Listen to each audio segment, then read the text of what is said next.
Vin and Mike, episode 5050. Love it. Hello, Vinny. I'm We back. did it. We did it.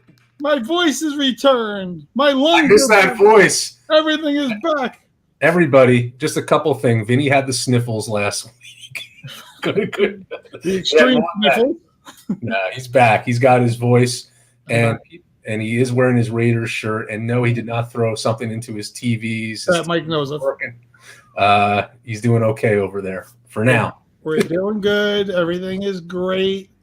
We got a lot to talk about. We missed, when you miss a week, it's kind of funny. It's hard. You miss a week.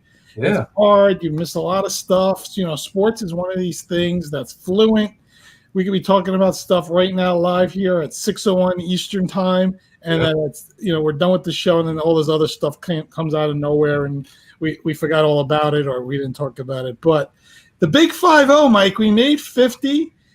We were going to do other shows, but we wanted to save 50 for our Monday night spot, our big show.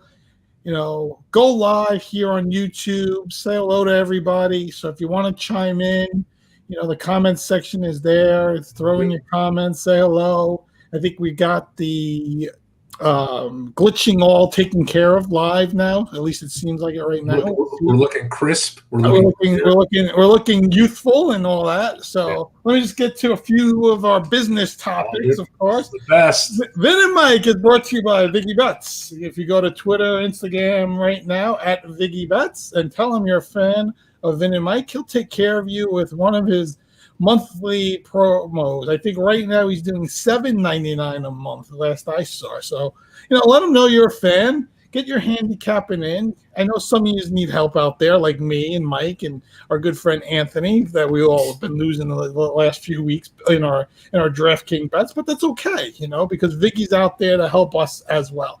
We're also brought to you by the Pigskin Podcast Network. We're on KKFI out there in Kansas City. Pat Mahomes last night. And, of course, everything. Vin and Mike podcast.com. We are there. It's all good. Anthony says, congrats on 50 shows. We post them right up there. There's our buddy. All right. Thank you, Anthony. Appreciate it. All right. So let's get right to it, Mike.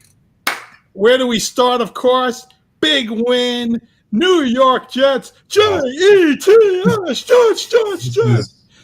So let me hear it. Go ahead. Oh, it's funny. One of my neighbors called me. He's like, I just want to make sure I don't have to get you from your roof because you jumped so high. It was awesome. I mean, after the game against New England, which was such a letdown, how does a team bounce back from that? And that's exactly what the Jets did. Their secondary is unreal. Sauce Gardner, all-star. But this is what I saw this time, Vinny. They were competitive all four quarters. Zach Wilson, he was smart with the ball, didn't turn it over, and he was actually trying to get some yardage. And when he went back, he wasn't going to a different time zone this time. Passes were much crisper, and love the fact that with a huge loss with Breece Hall, you were able to have Carter, and you were able to have Robinson really run the ball quite well, especially in the second half. They are a fun team to watch. Zach Wilson, yes, there has to be some improvements in his game. That will come. But you just beat the Buffalo Bills, a team that people think are going to get to the Super Bowl. And you have the same amount of wins as them. And it's just something to be really proud about as a Jets fan. You hold your head high.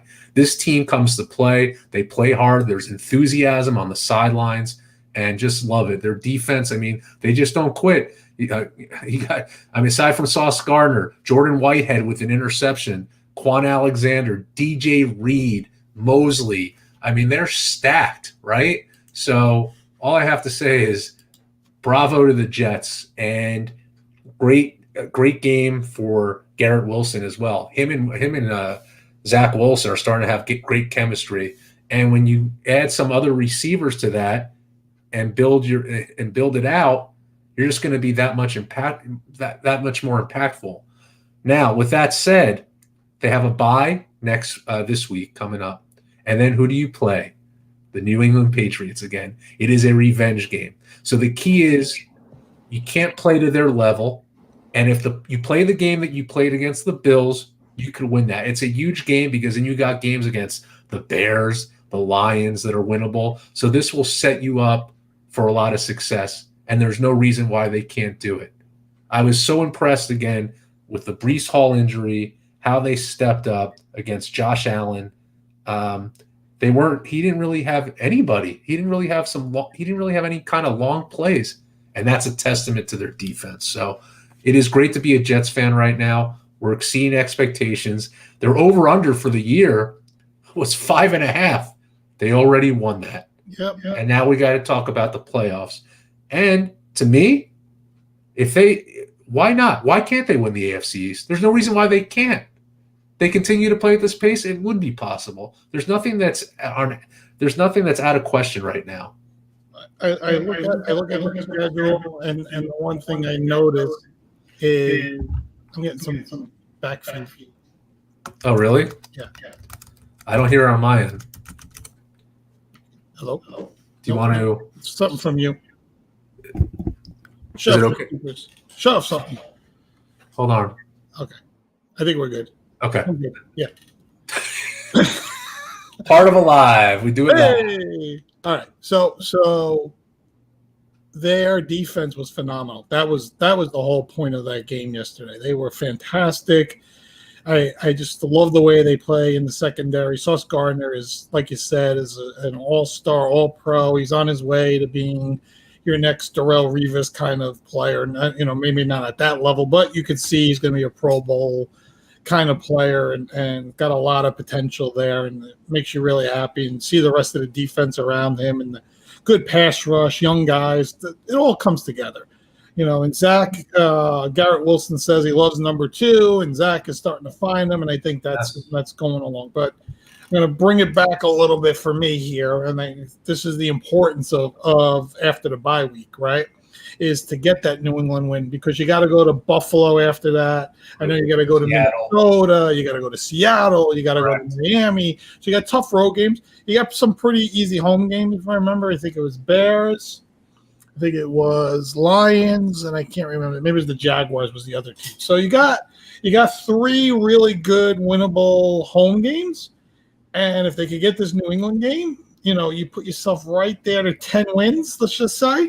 Even if you lose a lot of those tough road games, you go to Miami with 10 wins the last week of the season, you're in the perfect spot. That's where you want to be. That's where you want to be. If you could be 10 wins in Miami, I think Jet fans have got to be ecstatic by that. Now, of course, you're going to want to have 12, 13 wins, and that's going to take some big road victories. That means going to Minnesota, going to Seattle, going to Buffalo, winning a few of those games, which, right now, if you would have asked me 2 months ago going to Seattle, I would have said, hey, that looks like a nice win. Now it's like, holy cow, I don't want to go to Seattle. Geno Smith, who would have thought? Yeah. But great win, a win that I didn't think was going to happen. One of the things I did notice yesterday throughout the NFL is these big plus spreads for visiting teams, or road teams, and all this stuff coming in and just not being able to either cover or not win at all, right? Like Buffalo totally, plus 11 doesn't win.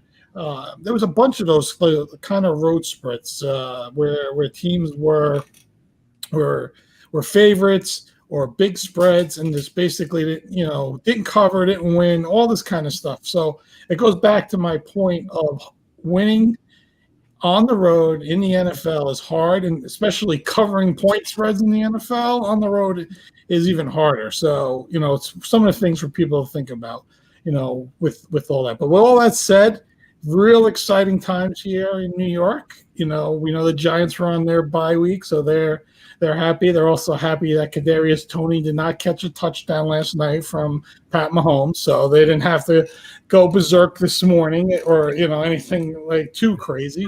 But it's just fun times here.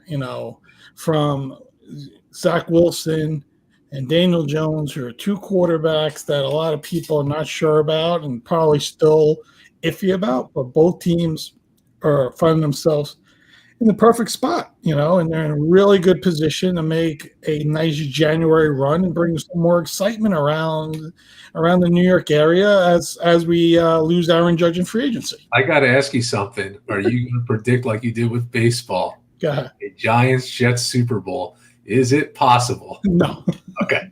Just had to throw that out there. No. Now, in all seriousness, they're exceeding expectations. And when people forget, the people who are giving Zach Wilson shit, remember, he didn't start the first couple games. So you have to build yourself into this offense. And I think each game, aside from the last one, because that was awful, you're seeing improvements.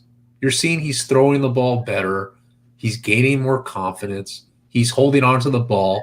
And what else did the Jets do yesterday? They didn't take stupid penalties. There were no rushing the passer penalties. And when you do that, it's definitely most likely you're going to compete if not win. It's a formula for success. And that's exactly what they did. Yeah. I mean, football. The formula for it, like you said, is limit your penalties, limit your turnovers, be in the plus column on those side of things and all that. The other thing you got to remember, you talk about, I'm just looking at Zach. He's played 6 games this year so far. And last year he only played 13 games. So he didn't even play a full 17-game season last year as well, as we know. So he's only going to have his 20th start in the NFL when they come out of the bye week. That's only his 20th start.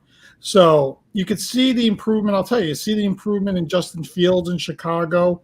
I saw that a lot yesterday against Miami. They competed. They beat New England that week before. They could definitely see. You can see that. You can see that improvement. Remember where Josh Allen was a few years ago in that playoff game where he looked like he didn't know how to play football and throwing the ball all over the place and fumbling. Now the Bills are considered the top contender to win the Super Bowl. So not everyone's Pat Mahomes. Not everyone's Russell Wilson, right? You don't just come out and win Super Bowls, right? You got to give guys some time and let them, find themselves. And correct. And you got to put people around them. Once Josh Allen got Stephon Diggs, look how he took off. Now you get Garrett Wilson, right? Those are the things you got to put the pieces around them, get better. Learn the offense, keep some stability there. It's all coming together. So give them some time. Let's see what happens. I want to say one more thing. Before this season, with the over-under, the Jets won 4 games the previous season without having anybody. Who was Zach Wilson throwing to? I mean, there was nobody. But Joe Douglas went to that draft, and he fucking crushed it. He was able to get people in each position that was vital. And I said to myself with that bet, I said, oh, yeah, they're winning more than 5.5 games, without a doubt. Did I think they were going to be this good at this point and being a Buffalo Bills team? I have to admit, I did not. But seeing each game and just this secondary, they're one of the best in the league. Yeah. They truly are. Yeah. It's awesome. Yeah. I think I forget the exact stat, but it was like Josh Allen's worst passing game in like a year or something. So they really did a tremendous job. I mean, you got to give them a tremendous amount of credit. When you looked at that 5.5 over under, right? You bet you're over. What was your real thought process on the amount of wins? Was it 6 or were you thinking more like 8? I was actually thinking, as honestly, between 7 and 8. I thought they were going to be I was thinking 8 and 9, maybe 7 and 10, and I would have been okay with that because this was a team that was rebuilding with all these new young players. But you knew I just go back to that Cleveland game and having the opportunity to be there and saw what this team is capable of. And you start to think, you know what? They can exceed these expectations. You saw the way the defense plays and they continue to grow. But they're growing quickly with each other. They're growing quickly. And also it's the enthusiasm of the coach. And I'll just give you an example. I think Todd Bowles, nice person, right? but there's no when what bothered me is him, and it went with Mangini too. There was no enthusiasm to me on the sideline, and Salah has that. Like, he is pumped up for his players. They make a good play, you see him like going nuts. I think they have a lot of appreciation for him as a coach, and they play hard for him. I really like the way he coaches. And again, they had limited mistakes. They played very smart football. They continue to do that. Like I said, the defense A+. The offense right now, I'm going to be a little. I'm going to be. I would say like a B minus. There still has to be improvement. He has to find more receivers, and I respect that they made that decision with Elijah Moore to say, you know what, whatever he said, we're going to be professionals about this. But let the guy give the guy some opportunity to get in there, or utilize Mims, like I said on our Instagram feed. You start implementing more receivers because you can't rely on Garrett Wilson every game. You can't. You start incorporating that, anything's possible. Yeah, I think a healthy Corey Davis will help as well, right? Get Corey Davis back, you get Garrett Wilson. Right. You can, continue to work your tight ends in. But I think the big thing, again, Michael Carter was really good. He was great. Robinson was good. Robinson involved. They worked well together. Yeah, that's the whole thing, right? The more pressure you can take off of Zach and make shorter second and third downs for him, the better he's going to be. And you make his decision processes quick, right? Maybe 2 reads, read 1, read 2, and then get rid of the ball or take off. Don't have a 5 progression for him right now. Work him up into that, every week, but at least give him 2 strong options on every throwing play and have him know where those options are, and then tell him bail out or throw the ball away. And I think that's one of the things I noticed that Justin Fields does. It's one of the things I've seen Jalen Hurts do that he's improved on, is they know where those 1-2 options are, and then they use their legs. You could see like Hurts is already out to that third, even if that fourth option, but they had that ability to get out of the pocket, and Zach has that same ability. He has that ability to just get out of there and make plays with his legs.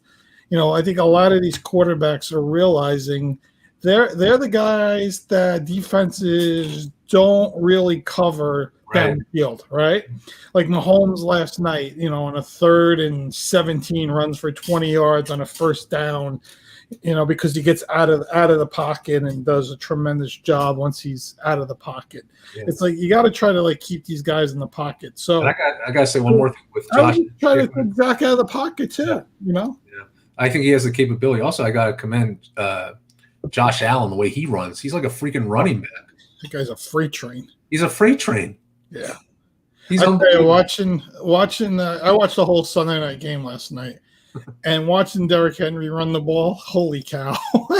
I mean, that guy just is so impressive. If you've never watched him play football, and that's the first time you put on a game, and you would say, "Wow, these NFL running backs are unbelievable." But he's just on a class of his own. It's just he's so special big. Player. Special player. So big. Like, he lines up next to the lineman, and he's as big as some of his linemen, and he just goes through the hole. And these poor little safeties and corners that are trying to tackle him down the field, they bounce off of him like pinballs. I mean, it's crazy. Yeah. But, yeah, I mean, there's just a lot going on in the NFL right now. So I know people are going to want to hear it, so I'll start digging into it right now. Go ahead. Here we go. I think we're at the point at 2-6, the Raiders. And I'm going to give you a stat that I read yesterday. I didn't tell you this stat, but I read it yesterday and I saved it. Mm-hmm. From 1960 to 2021, that's 61 years of Raiders history. With 17-plus point leads in games, they've only lost 5 games in 61 years. In 2022, they've lost 3 of those kind of games already. So what we have here is an inept team when it comes to closing out games. This is not a team that knows how to win. And I keep telling you about players that have to figure out how to win, right? You got to learn to win in professional sports. Derek Carr does not know how to win. He just does not know how to win. He's not won a playoff game. He's not won anything that is big, that's important. And it's been many years. This is not Zach Wilson, year 2. This is not even year 5. This is a lot of years of this going on. And Josh McDaniels, I'm not sure what's going on there, if he's just not head coach material. Some guys are great play callers and great coordinators, but not head coaches, right? Somebody said last night, I don't remember who, some guys are just not leaders of men, right? And he might not be the right. And the combination of both of them could be wrong for the team overall. The other big problem is we gave Chandler Jones 3 years, $51 million, and he's got a half a sack in 8 games. You can't be paying a guy to be a 10, 12 sack guy to come in there off free agency and give you a half a sack, especially when Max Crosby is on the other side. So your double teams should be very, very little. There shouldn't be a lot going on there. It's just there's a lot of issues here and but it starts at the top of the organization, and again, it's Mark Davis and him hiring the people that he's hired, which, from John Gruden coming back was a terrible hire. Now bringing Josh McDaniels in, who's looking like he might be a one-and-done head coach. But I think the biggest problem for the Raiders, and I don't like to say it because I think he's a good guy, and I think a lot of people in the NFL root for him, but I just think Derek Carr is not the guy, for the Raiders. He might go somewhere else and win, but I think it's time that we look at changes. Well, again, 9 passes to Adams in the first half. Phenomenal. 2 touchdowns. Huge. Second half, 1 catch. Well, it means, Vinny, Yeah. with those stats you just provided, it means nothing because, they had a great first half, but they gave up a 17-point lead. That is inexcusable. This has happened multiple times.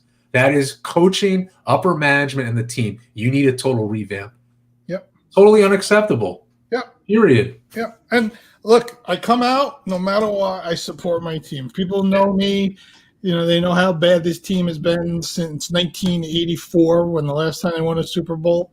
It's going close to 40 years, and everyone that's known me through the 80s and the 90s and to this day knows if they ask me, I fully support this team, but I'm a realist when it comes to a lot of this stuff. I'm not going to sit there and tell you they're going to win the next 8 games, 9 games, go 11-6 and shock the world. It's not going to happen. This team is just not good. And to lose those 3 kind of games, if you just say we win those 3 games, right? You're 5-4. You're 5-3. Whatever, 4-4, 5-3, whatever it is. You're winning, right? You're winning games. This is a team that twice I've seen them up 17-0 and 20-10 at the half. It was to the Chiefs and to the Jaguars, and they lost both games the similar kind of way. The Cardinals game was horrific. I mean, I was going to bring up that. That's when I was in Cleveland for that Cardinals game. That was they're 0-5. The other thing, remember, it's hard to win on the road, but they're 0-5 on the road.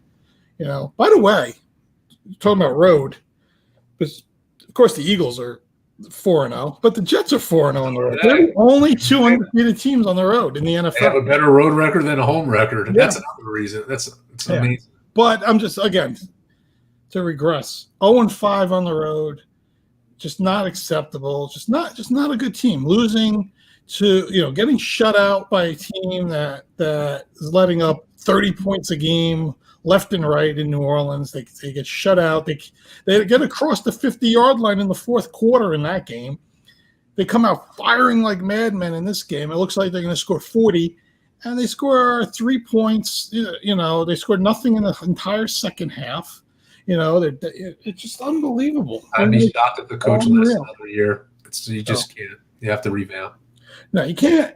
Listen, again, I think Raider fans really like Derek Carr. I think we all expected him to lead us to the playoffs again. And this is a team that had a lot of dysfunction last year that got to the playoffs. And myself and I think a lot of people were wanted to see Bisaccia get another chance. We thought he deserved it. And then when they brought Josh McDaniels in, we're like, all right, they want to bring in somebody that really is going to make Derek Carr better. And it hasn't happened. It just hasn't happened. Yeah. So that's where we are in Raiders land. I'm not going to get overly nuts. No. I'm not going to go, too much into detail because it is episode 50. We're going to have some fun tonight. So here's what we're going to do, people. Just so everyone is listening, and I know you're out there. You can see the number on our live screen here. It's nice. So there's a bunch of you out there listening. Thank you. We're going to read the commercial, as everyone knows, and then we're going to come back. We're going to interview each other. So basically, we're going to talk a little bit about how we became fans of teams and what other questions come out, and a little back and forth that way, a little fun we're going to have with that. And again, we want people to chime in there. There's the comments section there on YouTube. Anthony put his in there. There's Matt Carl. Let me just, before I go to commercial, let's bring Matt up here, one of our guests there. He says congrats. Yes.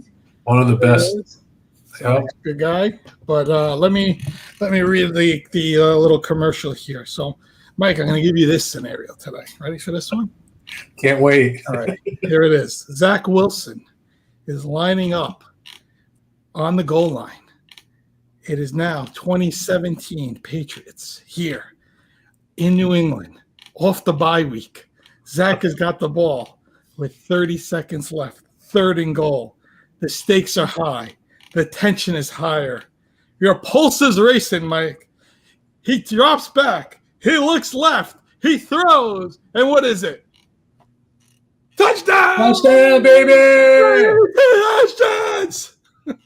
Make every play feel this exciting with DraftKings Sportsbook, an official sports betting partner of the NFL, and their unbeatable offers. Right now, new customers can make any $5 NFL bet and get $200 in free bets if your team wins. Check this out. In addition to the usual bets, everyone can boost their winnings with DraftKings stepped-up same-game parlays. We do a lot of cool same-game parlays. I know, Anthony, a lot of fun. a lot of fun stuff out there. But I will say one of the best parlays we do is we take the Raiders and Jets and mix them together every week and lose. Okay. To make things even sweeter, you can throw down on stepped-up same-game parlays once per game all season long. Download the DraftKings Sportsbook app now. Use promo code TPPN to get $200 in free bets if your team wins. Just place a $5 bet on any football game only at DraftKings Sportsbook using code TPPN.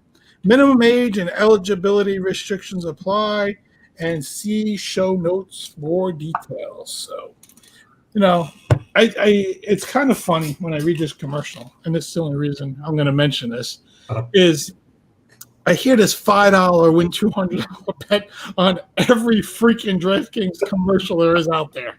So there you go. We like to use code TPPN, but if you use code Game Day or use code NBC or use code Hey There, you get the same thing. Hey, this is how we get paid, so I'm not. Oh yeah, that's right. Your wallet is big. I see that Peloton bike behind you. That's right. Work hard, man. All right, Mike. Yeah. I know this was your idea. It was a good idea. I really liked it. Just so our audience knows. Episode 50. We were thinking of bringing guests on, bringing old people back, doing things, but we figured we'll sit together.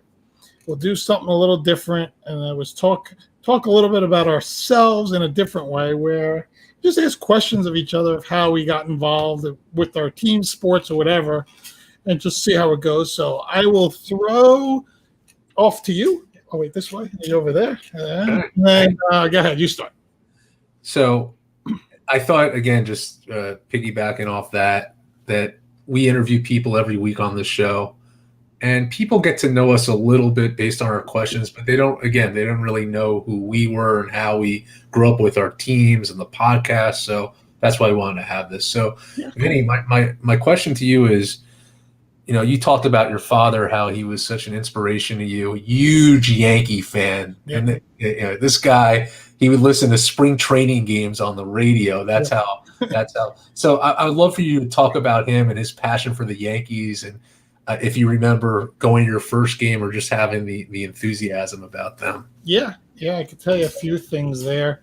So one of the funny things I remember, and this is something with him listening to spring training games on the radio. So it was the mid 90s, 94, 95, and him telling me and my brother, hey, Yankees got this shortstop, Derek Jeter, that they're going to have up here in a few years. He was minor league player of the year, and we'd be like, yeah, whatever, So, it's like, yeah, whatever. And then he would just tell us like these little tidbits out of nowhere, and all of a sudden these guys would like show up and turn around, and he just knew guys. He knew guys before everyone else knew people, and before there was the internet, and before there was all this stuff. He would order the Sporting News, which was like a weekly newspaper, I'm guessing, and he would just get like all this information from the Sporting News and pay just really detailed attention to the Yankees and all that. And it started, when I was young. So I remember watching the Yankees in the 70s, late 70s as a real young kid, and sitting there with my grandfather as well, who also from the Bronx, and the whole thing when, old school Italians. So, Joe DiMaggio and Yogi Berra and Phil Rizzuto were all the guys that he loved, all that stuff. But the guy that I remember watching with my dad early was Reggie Jackson. And I think I tell you a lot about Reggie Jackson all the time. And I remember watching him as a young kid hit these mammoth home runs in Yankee Stadium. So as a young child, we go to a doubleheader. It was the Detroit Tigers. That was my first game. And we sat on the right field side near like the foul pole, but probably maybe like 10 rows back from the foul pole in the old Yankee Stadium. So, for people that don't know, it's a little off, where you can see everything, but you get a good angle of most of this stuff.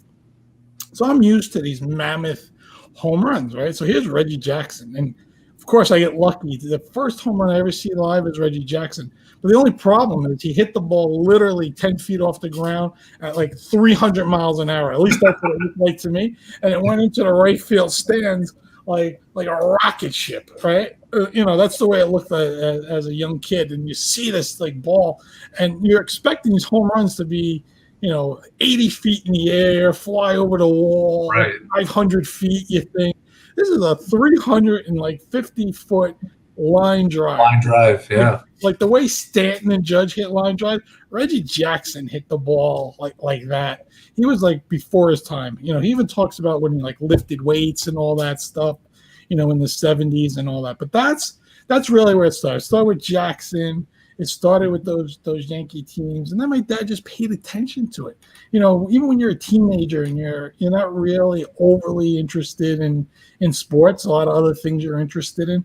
You'd come home and he would just tell you little tidbits about different players and guys they picked up on free agency or guys that they should be looking at and all this stuff. And you just, again, I think back to it, I'm just like it's amazing the stuff. You would have been great at DraftKings fantasy, and you would have been all the tidbits. It would have been fantastic. If he really got involved in the internet and the amount of sports that was on the internet now, I don't think he'd ever leave the computer, because the amount he would read every day, he was very newspaper oriented reader.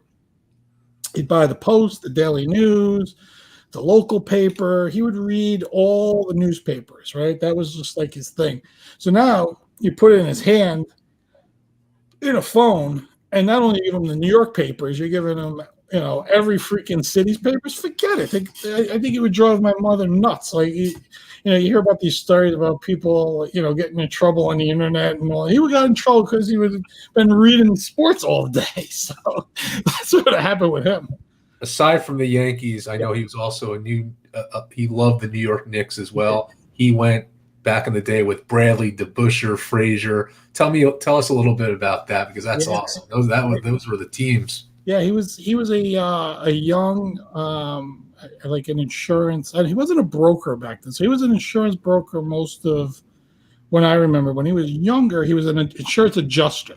So it was much different the way the insurance industry worked back then. They had individuals that did like things, and he worked for a very large insurance firm in Manhattan.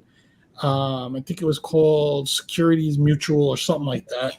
And he was like an insurance adjuster, young guy out of school, and had a friend in work that was a season ticket holder of the Knicks in the late 60s.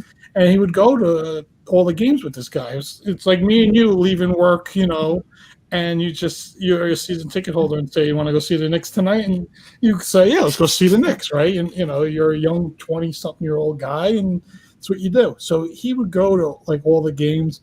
He went to a tremendous amount of games in 69, he talks about. One of the most classic games he talks about is, I don't know what year it was, but it was Bucks and Knicks. Huge comeback, probably. Huge comeback in the Garden. Yeah. And Alcindor, Kareem Abdul-Jabbar, fouls out of the game. And he says the whole Garden starts singing the song, Goodbye, Lou. Goodbye, Lou. Right? So like the whole place was singing and shaking. And he said it got to the point where they had really nice seats. They would sit on the ground floor, that the ground started shaking and rumbling from the comeback.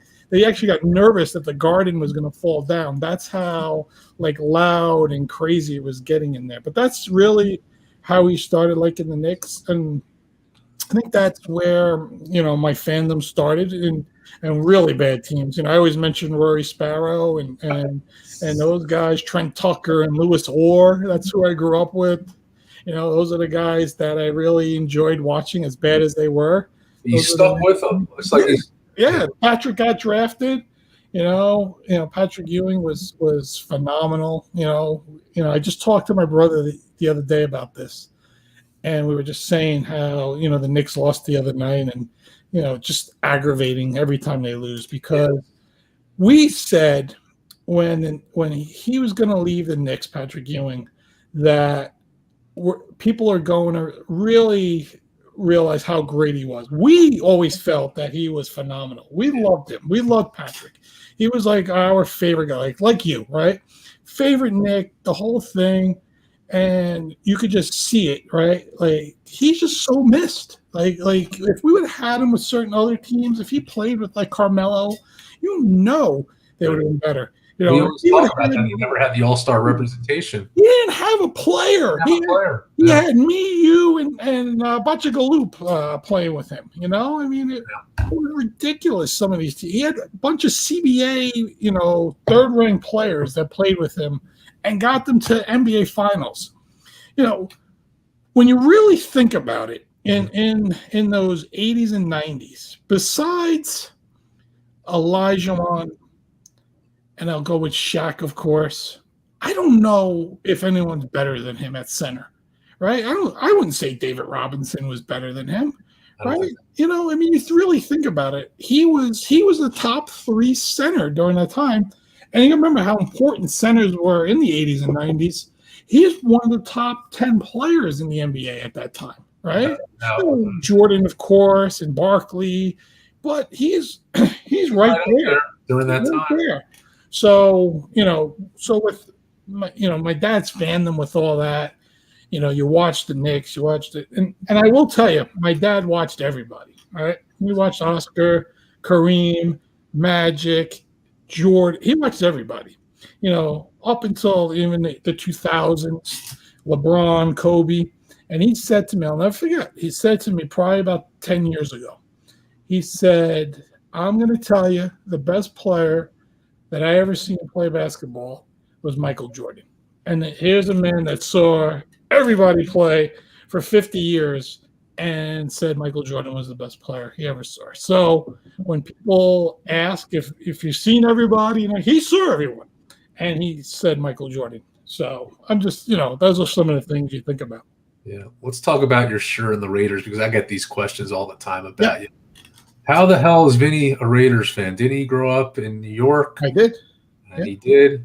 So he's not a Giants fan. He's not a Jets fan. No. Not even like a Dallas, the America's team, Cowboys fan. No. Tell our audience how you really became a Raider fan, how that all transpired. Yeah. So when I was younger, Monday Night Football was the thing to watch, right? And it wasn't like now where you had all these different teams play Monday night. It was very selective teams that played on Monday night back in late 70s, early 80s. They were the Cowboys. So that's why you see a lot of, Cowboy fans, still national audience. Miami Dolphins, because they were good in the 70s, the undefeated team. You had them. Pittsburgh Steelers, of course, they won a lot in the 70s and all that. And then the Oakland Raiders, another team that won during the time. And I happened to just watch Monday Night Football as a kid, and the Raiders happened to be on, and they beat probably whoever they beat that night. And John Madden was the head coach, and he was this lunatic running up and down the sidelines. And, they had Kenny Stabler and Fred Biletnikoff and the Mad Stark, Ted Hendricks. They had all these Jack Tatum, they had all these like crazy, nutty players with nicknames and all this stuff and wearing, the silver and the black and Al Davis and all that stuff. And as a kid, it was just cool, right? This is a cool team.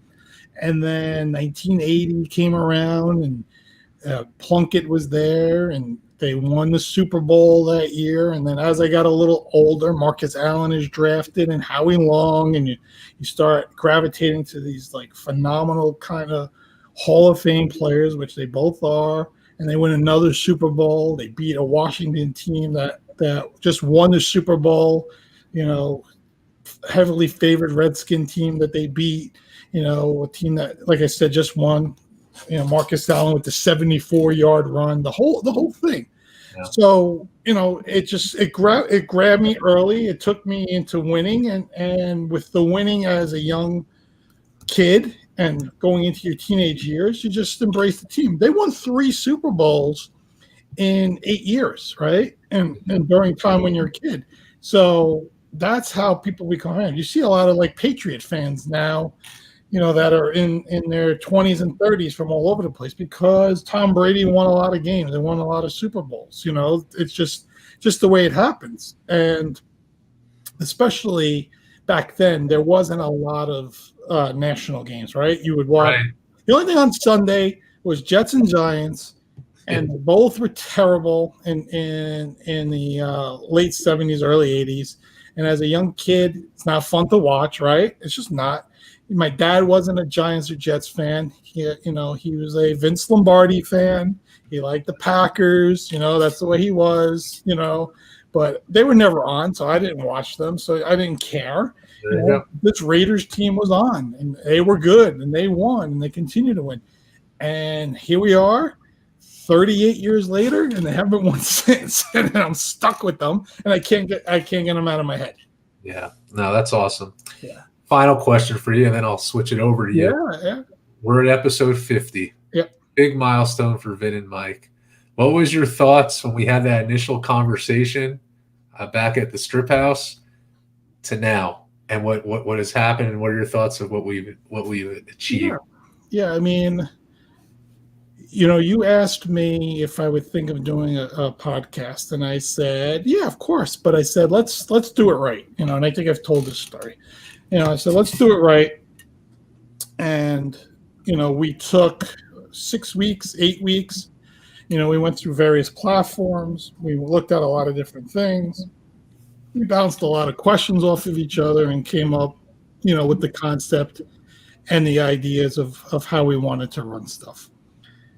I thought we would get together once a week, have a conversation, and shut it down and do it every week, and that was be it, right? Never thought we would interview Richmond Webb, Gus Farrat, Renee Washington, all the media stars and former players that we have, and then have a good amount of friends that wanted to join us and contribute with us and all that. So that's all been great. I never thought that we would join a network so early, and have sponsors so early and all this. I never fathomed us doing that. Like, I just felt that part of us was, and I think I tell a lot of people this, that we had a lot of COVID conversations, and of course prior to that when we worked together, but really during COVID time when things were your only interaction with people was on the phone, and we would get together basically almost every day, probably for 45 minutes, and just hash out what was going on in the world of sports, and we did it daily. We did. So when you said thinking about it, I was like, well, we're basically just going to do what we do on a daily basis in a more structured format, which I think we stayed structured. We keep the little notepad next to me to make sure I stay in order of topics so I don't jump all over the place. But ultimately, that is what I thought. I thought we would just have a good time. Where it's going, as we know, is phenomenal. Having the ability to talk to people even outside of our comfort zone. I think talking to Ron Flattery from Horse Racing Nation, right, talking about, probably a sport that is very underlooked and everything, but a sport we like, right? We like thoroughbred racing. We like Triple Crown races, right? We like watching that, and to have someone come on and talk about, the Preakness and the Derby and all that was great. And then bringing Lori Warren on, talk about, Richmond Raceway and, how NASCAR is beefing up in Richmond, sports that aren't mainstream, but things, people that maybe people didn't know, and things, and being able to give them a platform. Kevin Bryant with his book, just a lot, like all those little things are pretty cool. And I think about, what we can do that's going to be cool moving forward. We know we're going to do World Cup stuff in 2 weeks here, right? The United States actually plays 2 weeks from today. So that could be a real exciting, show for us. And we have a lot of people that want to, contribute and do all that. So we're really excited for all that as well. The future is bright. So, yeah. So, but again, I don't know. I think we're doing things I never thought we would do. I'm excited about where things lead. I'm excited when Bart Scott likes a Instagram post. I like the most random post too. Yeah, I like when people out of nowhere that we don't even know, retweet us or like us. It was awesome. Nice meeting Jason Bailey from Pigskin Podcast Network. Great guy. Huge college football fan, huge owner, Braves fan, and now a fan of our show. We're a fan of their show, like all that kind of stuff. Getting back in touch with Viggy, knew him for a long time. Oh, Antoine, I forgot, young guy that so proud of him. 10 years ago, we bring him on to talk about Oregon, and now he's the Jets beat right for the Daily News. I mean, like, inside scoop. He's great. He's been so great having those segments for sure. Yeah. So, like I said, I don't know. Where we're going to be a year from now, who the hell knows? Maybe we'll be on a bigger network, or we'll be right here just doing it. But all I know is it's fun for me every time we do a show. I enjoy all the shows. I enjoy us little banter. I like when we pick on each other, and people that think it's something vicious or mean. It's nowhere near that. It's a lot of fun for us. It's something we just naturally do and kid around. So it's just all that stuff. So it's been great, So it's fantastic. Love it. You're same testament over here, my friend. Yeah, and also guest hosts. You had that guest host when I. Brandon. Yeah. Yeah. He did Cool such a young nice kid. job. He's up out there in the Detroit area. I know he's probably dying with his Lions, Yeah. but like all that stuff. So just a lot of fun stuff. So I'll flip it to you right now. I think one of the big things that I think for me to ask you, and then this, I think people know you're a Jets fan. They know you're a Knicks fan. They don't want to hear that. It's boring, right? But give me a sport that people don't know that you like to watch, like out of the blue that maybe we don't even talk about. That's hockey, 100%. When I was growing up, actually, talk about an underdog, I would put on Sports Channel and watch the New York Islanders. Pat LaFontaine, actually, that like in the early '90s, and I think he scored. I just enjoyed watching hockey. It was to me, put watching our television aside, watching hockey live is the best sports, hands down. You go to Madison Square Garden to watch a Rangers Islanders game, and that enthusiasm watching the ice, best sport to watch live, hands down. I don't think a lot of people know that. It's kind of over the years, football and basketball and even baseball have taken more of a precedent. But I'll still tune in. I like to, one of my good friends, Corey, who you met him at the bar. He's a huge Rangers fan, and so is Chris Mangano. And I like to cheer. I like to see their team win. So I'll cheer them on and I'll watch on TV. But I still enjoy watching the Islanders. It's definitely taken a back seat, but for many years I was very into it and very knowledgeable of it, and I still like to watch on the side for sure.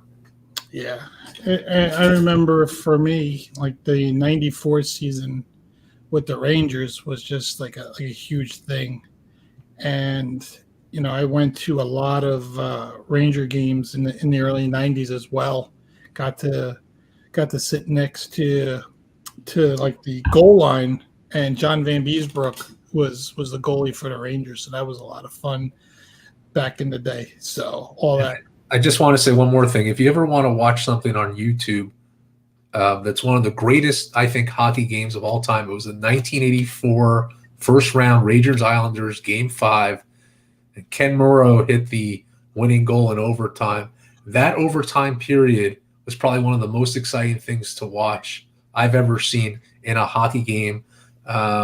That was, and that team, actually, the Islanders had won 4 Stanley Cups at that point, going into '84. So the Rangers gave them a lot of trouble. They ended up winning that. But Nassau Coliseum, I thought the place was going to fall down. That's how loud it was. Yeah. So just seeing that, if you ever want to watch something, to our audience, just type in 1984 Rangers Islanders Game 5. You will not be disappointed. You could probably fast forward the overtime. That's what you have to watch. It was awesome. That's awesome stuff. Yeah. Then Gretzky came in and ruined hockey. Yeah.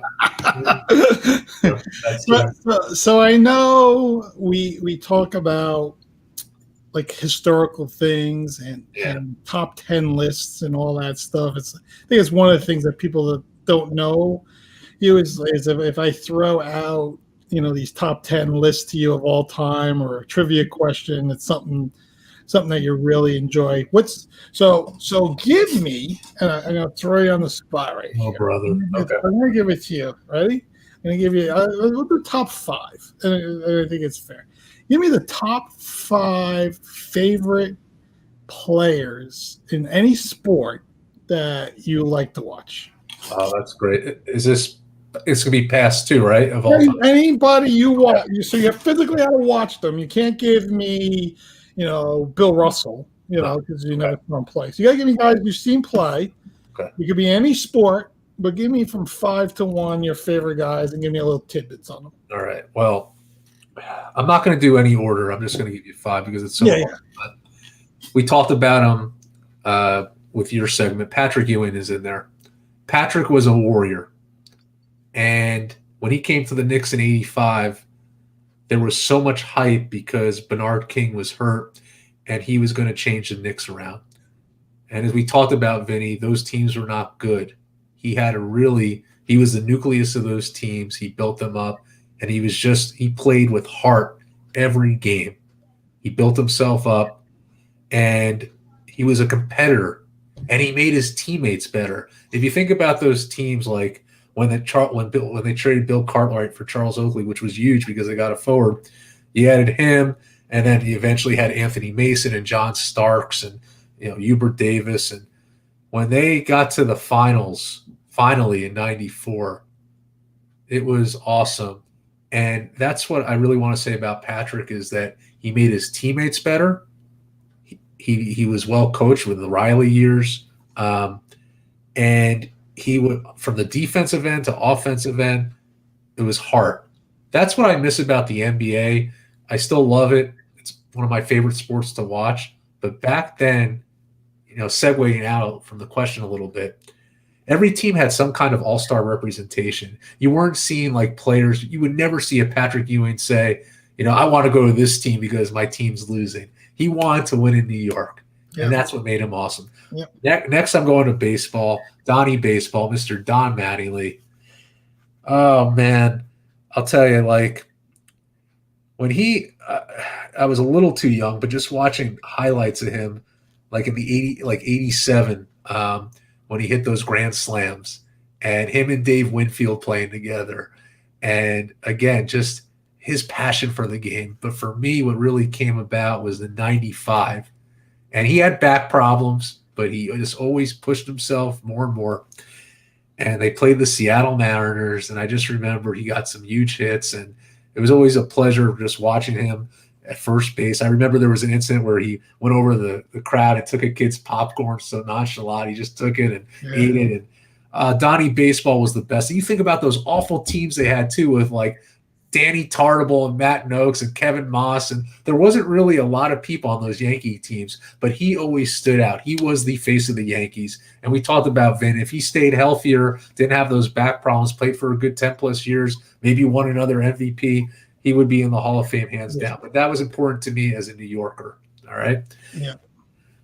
The next one, I got to say Michael Jordan. I know it's not New York related, but, I remember my grandpa, may he rest in peace, he had all these VHS tapes, and there was this video, Michael Jordan, Come Fly With Me. It was like from '89, and it was just so awesome watching it. Just this guy was just on a different level. And when he came into the league, you had Magic, you had Bird, but Michael Jordan, when you look at his impact, he really truly saved the NBA. He did. Bird and Magic started it, but all the endorsements, and again, who was really on the Bulls back in '84? He had to build himself up in those teams for 7 years. You talk about the competitor, he was a fierce competitor. He made his teammates better. He never wanted to lose, and just his ability. And people forget his defensive ability too. He was blocking. He was all over the court, Michael Jordan. I'm so lucky, in my lifetime that I got to see him play and just watch those Knicks-Bulls rivalries. And as much as I disliked him back then because he's always kicking our ass, I have so much respect for him as a player. So I got to put him up there for someone that I've watched. What year when we won game in the playoffs? What year was what? When we won game one in the playoffs. That was 90. That was 92. 92. The Knicks won. What happened was in 91, 92, that was Pat Riley's first year. And basically, they had Xavier McDaniel, I remember that year. And they won the first two games, actually. They split the first two games, but it went to 7 games. Right. They went to 7 games. And you had such high hopes into next season, in the 92-93 season, because then they won the first 2 games, and then they lost 4 straight. Right. And that was hard to take. And then, of course, Jordan didn't play in 94. So the Knicks did what they had to do. But I would put him there. Who else would I have to say? Oh, Yankee, Mariano Rivera. Clutch. Look what he did for those teams. And you knew when you bought him in, you were going to win. So how can you not put that as greatness? And I would put Derek Jeter there, right there too. Derek Jeter played for 20 years. Aside from being an amazing baseball player, what he did for the Yankees, he was a consummate professional on his personal life and professional life. You never seen him get in trouble. he wanted the fans to be happy. And I loved watching him play, right? Did I ever think I was going to like someone as much as Don Mattingly? Probably not. No. And he was just awesome. So New York sports are so important. I mean, just sports in general, but growing up in this area, I mean, like they say, if you can make it in New York, you can make it anywhere. And it's not easy to play. And these guys just every night they gave their hearts and they played. It was just a pleasure to see. So, yeah, Cool stuff, man. Really cool. thanks. All right, you didn't mention any Jets. Well, but wait. Tell me, now, is your dad a Jets fan? Yeah, because let me talk about that real quick. Go ahead. So let's and then I'll get into my Jets players. Yeah. So let's talk a little bit about guessing your dad saw Namath. Yeah, he did. He was part of that. Yeah. And where in your life do you remember jumping in and saying this is when I remember being a Jets fan? Like, was it Freeman McNeil? Was it a little later? Where was it? Exactly. Yeah. When just give that thought. But before that, let's just some congratulations there from people. Golden Honey with the congrats to us. Thank you, Golden. And then go ahead. Thank you, Vin. Yep. I'll tell you exactly. So just to backtrack, I mentioned this on a previous episode. We watched Jets games every Sunday when I was a little kid, and then one year, my dad split season tickets with his buddy from work, and we got to go to the games in the old Giants Stadium. It was so awesome. We sat all the way in the upper deck, and I just remember like just the crowd and just the enthusiasm. I'm like, I love this team. It was 1991. And I just remember Ken O'Brien was the quarterback. I loved Al Toon. That was my first jersey, actually, number 88. They had Marvin Washington on the defense. They had Mo Lewis, and they were coached at the time, I believe, by Bruce Coslett, if I remember correctly. I was devastated because they played the Oilers. I think they were 500, 8-8. They played the Oilers, Houston Oilers at the time, with Morton Moon. They got their ass kicked. And I just remember saying, you know what? I'm going to keep following this team. They're going to win. Since that time, there's been a lot of heartbreak. But I would say, for me, one of the greatest Jets memories was when they beat the Patriots in the divisional game, and they beat Tom Brady. And I remember being at a bar in Hoboken, and we're just going nuts. And there were some good times. There was a lot of bad times, but like you said best, Vinny, with your team, you stick with your teams, and you just hope every year that they rebuild in the right way, that you have something to cheer for. So, and there's been pockets of that with the Jets, without a doubt. But this year especially, they're exceeding expectations. It's so much fun to watch. So. Do you remember Mark Sanchez? Well, this, Oh, absolutely. Yeah. Not that you remember him. Yeah. That Mark Sanchez beat Peyton Manning and Tom Brady in that same playoffs. Yeah, good trivia. Yeah, he did. And I know a lot of people give Sanchez shit for the Buffs fumble, and it was hilarious. But those first couple Rex Ryan years, the Jets were they were winning. I think what really screwed it up for Mark Sanchez is bringing in Tim Tebow. There was no reason for that, and he lost a lot of confidence, and the team just started to go downhill. But those first couple of years were really exciting as far as the history. I'm always amazed. Like, Sanchez is now like a color guy on, I think it's Fox, and this guy is doing that. I wanted to do all those games. Like I saw Wes Welker as the wide receivers coach on the Dolphins, and like the reason I say that is these guys are doing this, and here's Tom Brady still playing, right? Like I think about that sometimes. It's incredible. Like when you talk about top 5 guys to ever like see, that guy to me, as much as I can't stand him from the Tuck Rule, I probably should have put him up there. But I was primarily New York. No, I know, but I just can't get over the success that he's had. Yeah. away from New England. Now, again, they're not great this year. They struggled last year in the playoffs and all that, but they won the Super Bowl his first year away, right? I mean, it's just incredible at 45 years old just to continue to do the things he did. And then yesterday, that drive, it looks so classic, you know, and I'm sitting there going, what are the Rams doing? Like, I couldn't understand. Their defense was worse than the Bills were against the Chiefs last year. I mean, it was like horrific. And just watching that alone was like, oh my God. And I know Anthony lost his mind because he had the Rams on the money line, so all that stuff.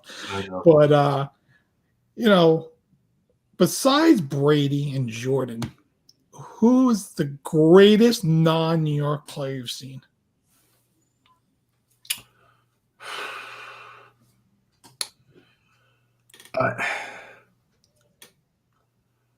I have to say, Kareem, and I did see him play briefly. You know, I was later on, but I mean, to me, Kareem was a trifecta: best high school player, best college player, best pro player. Just an incredible athlete. I mean, he was amazing. And I'm going to say also, I just think basketball right now, like seeing Shaq and what he did when he came to the NBA. What a force. What a force. So strong, taking down backboards. Like he was awesome. Vinny, it's so hard. We always have this conversation that every sport is so different, right?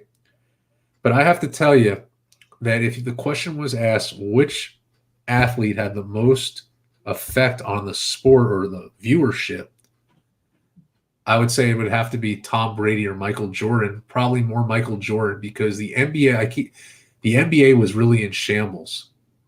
It was not in good shape. And here this guy comes into the league after winning having a successful college career. He left and he came in 84. And I would say from like 84 to like, you know, early to mid 90s, I mean, that was like the sweet spot of the NBA. And it really gained viewership. It gained a global presence, right? Look at that dream team from 92. Yeah. I think Michael Jordan had the biggest effect. And I'm also going to say a sport that we don't cover a lot is tennis, but like Serena Williams too. I mean, what she did for the sport. I mean, she's freaking unbelievable, especially in the last match of the U.S. Open. I mean, the way she played. I mean, she was an amazing talent, what she did for tennis. The ratings were off the chart when she. Well, that just shows you what an inspiration she is. Well, it's like, and another sport that we don't talk about is golf and the Tiger Woods effect. Look what he did. Look what he did for golf. So it's right up there. So if you're in a room and Michael Jordan, Tom Brady, and Tiger Woods walk in, oh man, who's the biggest guy in the room? they all have their egos. No, it's so. I love to be a fly on the wall in that room with their conversation. Oh, man. Well, I think are they all connected to Nike at one time? I know Brady has his own thing. Not sure about that, but what I really respected was at Derek Jeter's, I guess, Hall of Fame speech, or Michael Jordan and Patrick Ewing there, because they appreciate greatness, and it doesn't matter the sport, and that's awesome. Yeah, well, that's like even Peyton Manning's Hall of Fame induction. You know, Tom Brady's in the crowd, invited by. There you go. They appreciate their competitors, appreciate greatness. Yeah, absolutely. Yeah, this is great, man. You know, I love talking this. Like I tell people, we talk about this kind of stuff at different levels and different eras all the time. It's something we really enjoy, including, you know, the modern sport, like what's going on today, you know, and we try to stay strictly to the sport. We know sometimes we got to think outside of the sport because there's things that plague sports itself. There's, like any profession, there's there's bad people that are part of it, and you got to talk about it sometimes, and things that happen that are just not between between the lines. But ultimately, I enjoy this show because this is what we talk about. We get to talk about and reminisce about guys that we say, Matt Carl. I just want to post something that he put up, and that's what it is, right? You would get, SI for Kid and Sports Illustrated and the Sporting News. I remember, I think I told you this, that the USA Today on Monday, which is today, was the most important newspaper for me in the 90s. And again, the reason being is the internet was very minimal. So you didn't have a lot of .coms and all this stuff to get your sports. But the USA Today Sports had everything and anything. Had all your NBA games, all your NFL games, all the stats, all the box scores, all the stuff you want to see. Because you didn't have Red Zone, you didn't have DirecTV, you couldn't watch everything. The only way to get your information was through magazines, through newspapers, and that USA Today on Monday had it all. The best sports section ever, when it comes to old school newspapers. Now, everyone just gets a phone and everything. I think even fantasy sports have become lazy. The people that win or don't even know anything about sports. I used to when I got the New York Post, always went to the sports section, and then they had like Knicks, Nets, Rangers. You would see like when this is like before the internet, see when they're playing games. They had the summer. It was really cool. There's something to be said about reading. My dad he's still old school, just like read a newspaper at the diner. Like that's how he grew up. So it's pretty cool. Yeah. Do they give them out for free in the diner now? I have no idea. I think I know. Maybe. I tell you, people that don't realize this is very important for our audience that are non-New York, New Jersey area people. The diner in New Jersey on a Saturday or a Sunday, you visit it at least one day, if not both days. And you also go to the diner probably sometime during the week, even for a lunch, and sometimes you go for a matzo ball soup for dinner, right? That's amazing. Breakfast for dinner, like it's anything you need. Breakfast for dinner for everybody. It's the best. It's the best. There's nothing like it. So I want to ask you one question about the oddest thing I've ever seen in the NFL. Is the Colts fired Frank Reich today? Oh, yeah, you're going to talk about this. And hired Jeff Saturday, who was their former center and was a consultant with the team. Yeah. As everybody knows or doesn't know, he's an analyst on ESPN and was brought in as the interim head coach. Not only that, the Colts in the last 2 weeks have fired their offensive coordinator and their head coach. So the guy calling plays 2 weeks ago was fired. The guy calling plays this week is fired. So now they bring in Jeff Saturday, who's never coached in the NFL, might as well be a head coach, and has no one to call plays for him. This is the most bizarre thing I've ever seen in my life. You got to bet the Raiders. You got to bet the Raiders. You got to. If the Raiders lose this week, I'm going to tell you, I'm coming on next week, and we're going to have some kind of I don't know, burn my house down ceremony or something. Stop. I don't know. Maybe we'll go to Las Vegas and, I don't know. I just can't. Don't even think about it. I can't even think about it because they can't lose. They can't. No. All right. 50. You asked me, where did you think we would be right now, episode 50? When we had that initial conversation, it was still an interesting time with what was happening.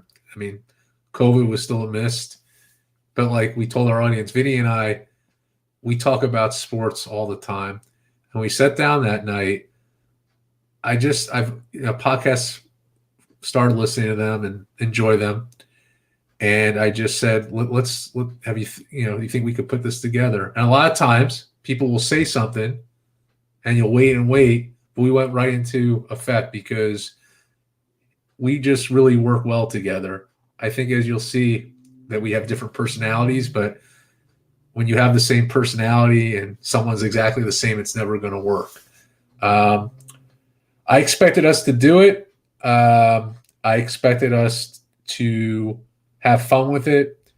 I did not expect to have sponsors this early, a network, and all the amazing guests, and not just the ex NFL players, the ESPN analysts, Ron from horse racing, but our friends.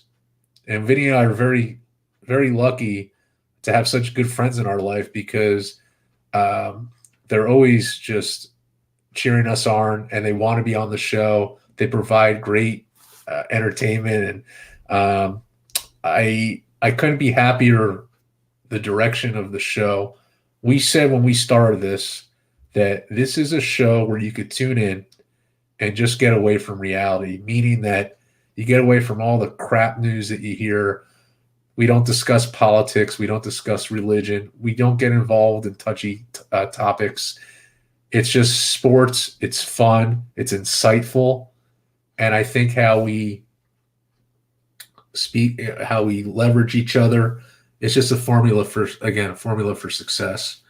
I think the future is really bright. I think we laid down the foundation, and I think it's just fun the way we do it. And, when you go to your Instagram page and a Bart Scott takes the time to like your status and listen to your podcast, how can that not make you feel like $1 million? I mean, we're not even a year into this. So it's hard work, it's dedication, it's loyalty, it's friendship. That's what it's all about. And it's something that we look forward to every week. And as Vinny said at the beginning of the show, we could be talking right now, and in a half hour, some major trade happens, right? So we always have things to talk about. It's always fresh topics. And it's been awesome. And I couldn't be happier. And cheers to another 50 episodes. That's all I got to say. Yeah. And before we wrap up, I just want to, give a special shout to Jeff Maspuli. Yes. I don't think I mentioned him at all as our first guest, someone that basically reached out to us as we were preparing to do episode 1 and said, can I come on and just talk with you guys, as the show started. And we didn't have any platform the way we're going to do things. And we were like, yeah, let's bring Jeff on. And that's where we started embracing our friends and guests and just having them as part of the show and making it as part of our episodes. Yes, we've done a lot of episodes solo together, which we know we could have done all 50 this way, but we like to have people on talking about topics, getting their buy-in. We still owe Evan to come back on and talk about movies, right? Yes, we do. We owe that. There's a lot of things we haven't finished that we have to like recapture, which I think over the next 50 episodes we will. A year is going to come up here in about 2 months. So we'll probably do a nice, 1 year anniversary show. And then hopefully we'll be doing episode 100. And where we'll be by then? Who knows? Who the hell knows? Who knows? But I will tell you, we're going to continue to be on this week sometime. Back to our pick show, back to giving you where not to bet against us so you can win. There you go. Everyone will be happy. That's right. No. Maybe we'll get the lock it up Anthony on. who hasn't given me a golf pick yet. There's, as much as the golf season's over, there's still a tournament every week. I don't know if people know this. There's a tournament every week. And he won't give me his special 100-to-1 pick that's out there. And I know he's listening, and I know he's laughing as I'm saying this. So I want the 100-to-1 pick. I want the guy that's gonna make me a few $1,000 here, so I can buy myself a new car. Okay, let's go. Boom. All right, everybody. Thank you. We appreciate everyone. We went a little longer because we wanted to have a real fun show, but appreciate everybody. I think we fixed the glitching issue, so you'll see a lot more live shows from us moving forward. So thank you, Mike. Any last things? just thanks to everyone who listens in. We appreciate it more than you know. We're looking forward to bringing you a lot more content. Our pick show, we'll be right back at you this Thursday or Friday. So thank you. All right. Everyone have a great night. See you next time.